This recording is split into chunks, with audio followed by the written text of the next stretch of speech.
어느 날 아는 한의사가 생겼다. 안녕하세요. 아는 한의사 재한입니다. 시국이긴 하지만 바캉스 시즌이 왔습니다. 이맘때쯤 눈에 잘 팔리는 약이 있는데요. 바로 사후 피임 약이에요. 이게 응급 피임 약이긴 한데 물론 사전에 피임 잘하면은 복용하지 않으셔도 되는데 이미 물이 건너왔어. 그러면은 이제 응급 피임 약을 드셔야 되겠죠. 근데 이 응급 피임 약을 드신다고 하더라도 임신 확률이 0이 되진 않습니다. 오늘은 이 응급 피임 약의 복용 시 임신 확률과 부작용 그리고 응급 피임 약의 종류에 대해서 한번 알아보도록 할게요. 응급 피임 약 속 배란 억제제 성분이 있는데요. 우리나라에 허가된 것은 두 종류가 있습니다. 레보노르게스테롤, 그냥 LNG라고 나오죠. 그리고 울리프리스탈 아세테이드, 줄여서 UPA라고 말하는 이 두 가지입니다. 이 응급 피임 약은 모두 의사의 처방이 필요한데요. LNG는 인공 황체 호르몬인 프로게스테론 성분이고 UPA는 선택적 프로게스테론 수용체 조절체입니다. 아주 어렵죠? 성분으로 보면 두 피임약 모두 프로게스테론에 의한 작용을 통해서 피임을 유도하는 것을 알 수 있는데요. 두 가지가 조금 차이는 있어요. 먼저 LNG는 프로게스테론 성분이 되게 많습니다. 일반적인 사전 피임약인 경우 프로게스테론 농도가 0.075에서 0.15 정도라면 LNG는 1.5mg, 한 10배죠. 이는 경부의 점점을 끈끈하게 해서 정자의 이동을 어렵게 하고요. 소태성 출혈이라고 해서 쉽게 말해서 황체 호르몬 수치가 높으면 자궁 내막이 떨어져 나오는 과정이거든요. 이게 뭐냐면은 LNG를 먹으면은 황체 형성 호르몬 또 프로게스테론 농도가 폭발적으로 높아지잖아요. 이때 다시 LNG를 딱 끊으면은 확 떨어지잖아요. 프로게스테론 농도가. 이때 그냥 자궁 내막이 우르륵 떨어지는 거예요. 이러면서 피임의 효과가 극대화되는 거죠. LNG는 황체 형성 호르몬을 증가시켰다가 확 떨어지는 방식을 취하면서 대략 한 72시간 정도의 사후 피임 효과를 되게 강조해서요. 우리가 LNG로 팔리는 약 이름을 보면 레보노스트레구렐 준말인 노레보처럼 레보를 강조하는 말과 72시간을 강조하는 7-2H, 이 두 가지가 여러분이 시중에서 쉽게 구할 수 있는 약이 될 거예요. LNG 성분도 두 가지인데요. 제가 1.5mg 정도까지 나온다 그랬잖아요. 1.5mg를 한 번에 주는 약 계열이 있고요. 0.75씩 두 번에 걸쳐 먹는 약이 있어요. 그래서 여러분들이 사서 드실 때 약사님들이 말해 주실 거예요. 이거는 한 번만 먹어도 되는 약이에요. 그러면 보통 1.5mg짜리 하나를 주시는 경우도 있고요.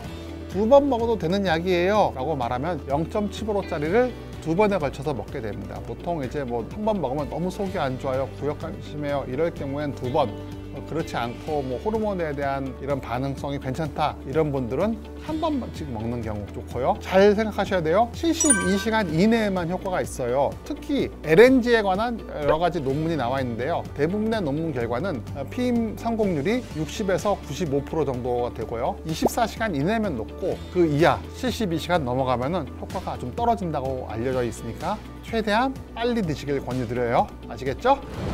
이제 하나는 살펴봤고요. 이제 두 번째를 살펴봐야 되는데요. 흔히 최후의 방패 또는 끝판왕이라고 알려져 있어요. 엘라원. 이 엘라원은 울리프리스탈 아세테이드, 앞으로 줄여서 UPA라고 할 거예요. 이 친구는 선택적 프로게스테론 수용체 조절체. 엄청 길죠? 무슨 얘기인지 모를 거예요. 이게 뭐냐면은 여러분한테 쉽게 비유해 줄게요. 프로게스테론이 수용체에 뭐가 붙어야지만 맷돌처럼 돌아가서 어처구니가 붙어서 돌아가는 역할을 해줄 수 있는데 이 수용체에 UPA가 붙이면은 어처구니 자리에 어처구니처럼 붙는데 어처구니 잡았고 돌릴 수가 있잖아. 근데 얘는 안 돌아가. 돌리려면 부러지거나 아무 역할을 못해. 그럼 맷돌이 돌아가겠어요? 안 돌아가지. 일하지 않은 것처럼 보이는 거지. PR 수용체가 우리 몸에 골고루 펼쳐져 있어요. PR 수용체 제일 많이 펼쳐져 있는 거 논문으로 나온 곳이 세 곳인데 뇌하수체에 있는 PR 수용체가 있고 자궁 내막 쪽에 PR 수용체가 있고 나팔관 쪽에 PR 수용체가 있단 말이에요. 뇌하수 쪽에 있는 PR 수용체에 UPA가 작용하면은 FSH와 LH를 비율을 낮춰가지고 배란을 억제해줘. 그 UPA가 LNG에 비해서 가지는 가장 안 좋은 점이기도 한데 임산부에게 절대로 투여하지 말라는 얘기는 UPA를 먹기 전에도 임신돼서 착상이 돼 있는 상태가 됐을 때도 UPA를 투여하면은 UPA에 의해서 자궁 내막이 두꺼워지지 않기 때문에 기존에 가지고 있던 수정란도 착상이 떨어지는 경우가 생기거든. 그래서 UPA는 부작용 첫 번째와 의사들 응급의학과 내던 어떤 종류의 사람에도 첫 번째 가이드가 임산부에게 투여하지 않을 것이 기본 원리로 되어 있어요. 자, 응급피임약을 먹었다고 해서 모두 다 성공은 아니에요. LNG의 경우 앞에서 봤듯이 60에서 95%, 또 엘라원 같은 거 UPA를 복용하면 98% 올라가지만 반드시는 아닙니다. 특히 UPA의 경우는 자궁의 임신일 경우도 있기 때문에요. 무조건 생리 나올 때까지 기다려야 되고요. 2주가 정도 지났는데 생리가 안 나오고 생리 때가 됐는데도 안 나온다 이러시면은 다시 테스트하기를 쓸 것을 꼭 권유드려요. 아시겠죠?